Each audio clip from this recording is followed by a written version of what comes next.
Benjamin, thank you for being Beacon. It was a challenge, I will admit, for one who is a self-confessed workaholic and still recovering control freak. A gasp or a shock would do. Thank you.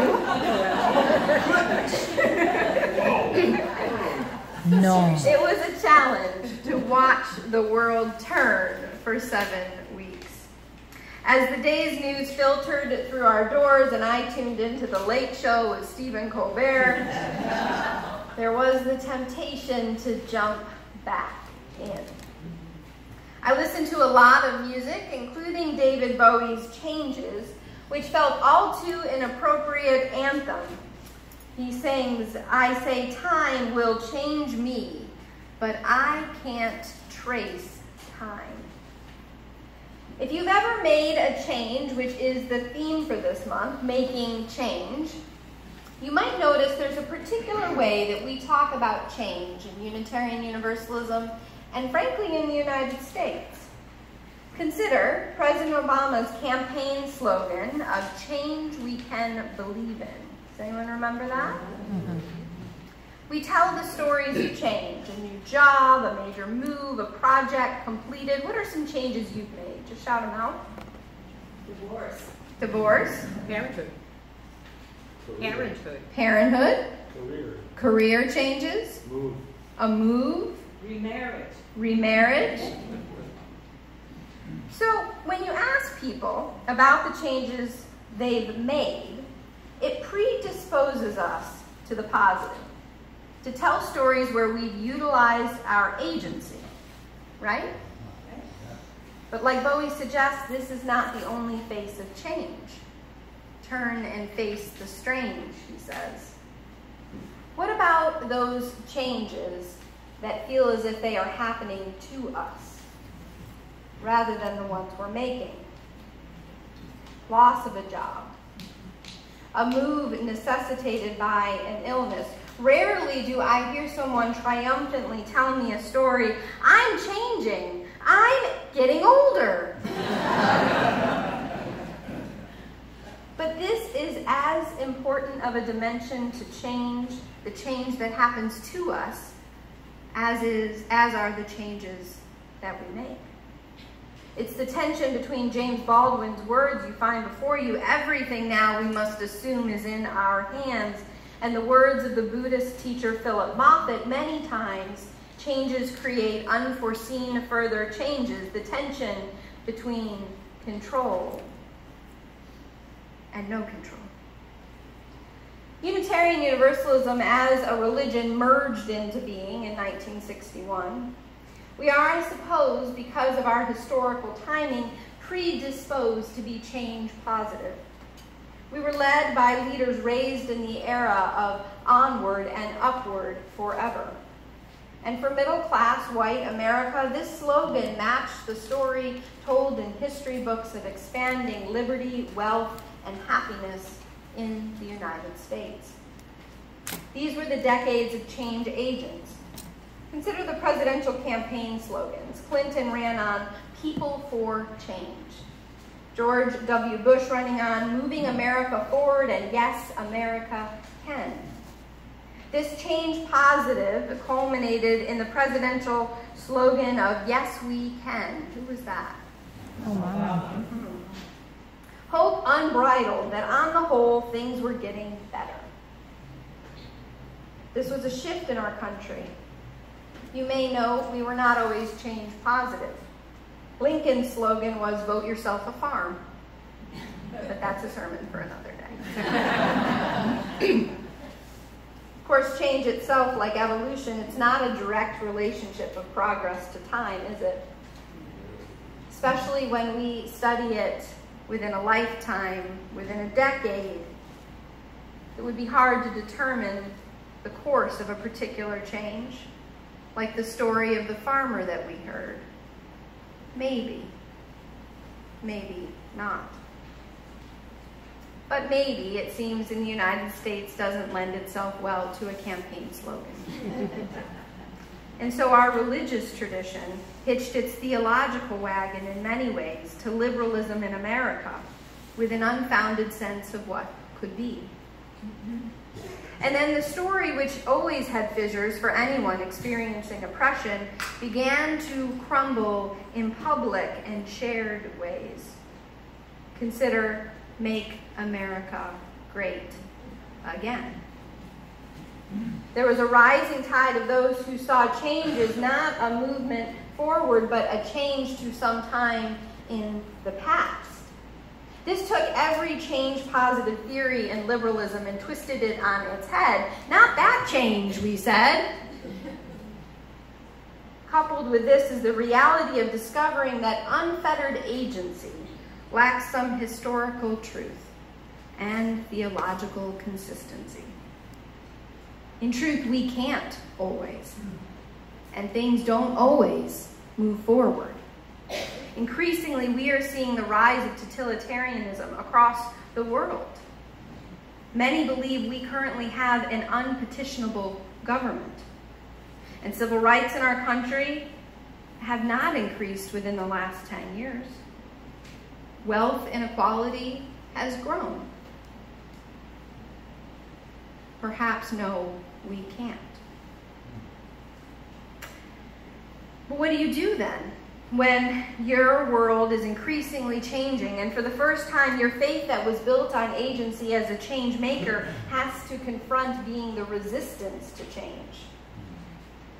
What does the faith of onward and upward forever do when we are trying to stop the changes in the world, when change is something happening to us, not by us?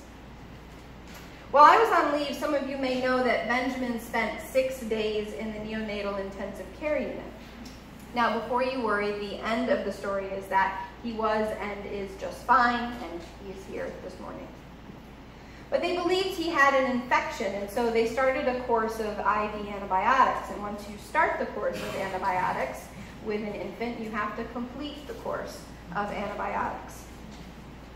While there, they completed a blood test for 57 different disorders. This is a new genetic screening that's required of all babies born in the state of New Jersey. It gets sent off to Trenton, and you get a letter back on the results.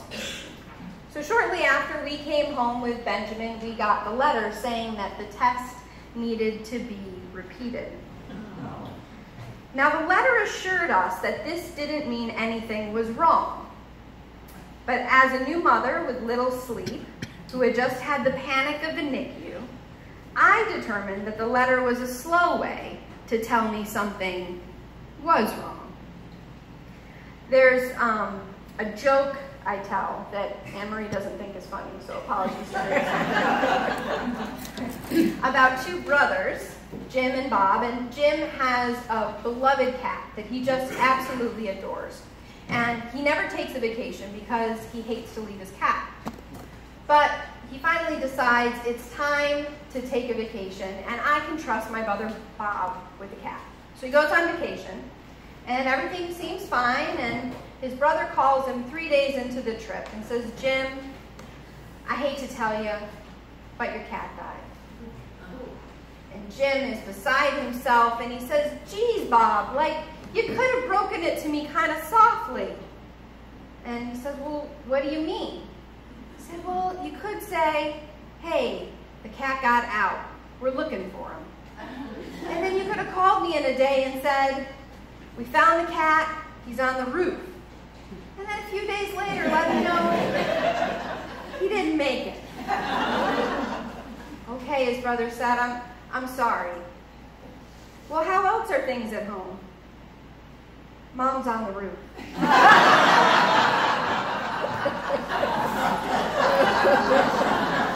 It's just so wrong, it's right. So I was convinced they were telling me the cat was on the roof and that this was a slow progression. And so even though the letter said that I needed to take Benjamin immediately to be retested, that part was in bold, I held off. Anne-Marie told me I was probably breaking a law. But then she realized that would not motivate me in the slightest. Finally, one night, while up late holding Benjamin, I realized that I had zero control over the course of this change. This was going to happen to us, however it was going to happen to us. The next night, I decided that the only thing I could change in this situation was myself. Change how I would be inside with this. Face every ableist fear, every narrative of needing perfection for my child. Face the fear of loss itself. I went through all 57 scenarios that I could find online. And at last, around 4 o'clock in the morning, I decided to change myself. Instead of moving from fear, I would move from the strength of love. I called the hospital. We went in for the retest. Leo Tolstoy once said that plenty of people want to change the world, but rarely do you find the person who wants to change themselves. Change is, from my vantage point, the essential religious crisis. It is that which introduces all other meaning-making endeavors, and that which often, but not always, makes community necessary. Each religion has its own answers to change theories, if you will. Some religions say change is part of an eternal order or a plan, while others say that change is situated in a cosmic battle, the resolution to which has not yet been worked out. I was raised in a household with many religious ideas, but the change theory that most strongly impacted and challenged me was that of Zen Buddhism. As I understand it, Zen Buddhism's position on change is simply change is. There's no inherent value to change or ability even by one human to determine its ultimate end or value. This is the story of maybe. A maybe in the karmic order that is always larger than one life, and yet whose magnitude can circle the world in the butterfly effect. In my experience, Zen Buddhism invites each of us to deal with change by pushing back to ask not how we will change the world, but how we will first change what is within us.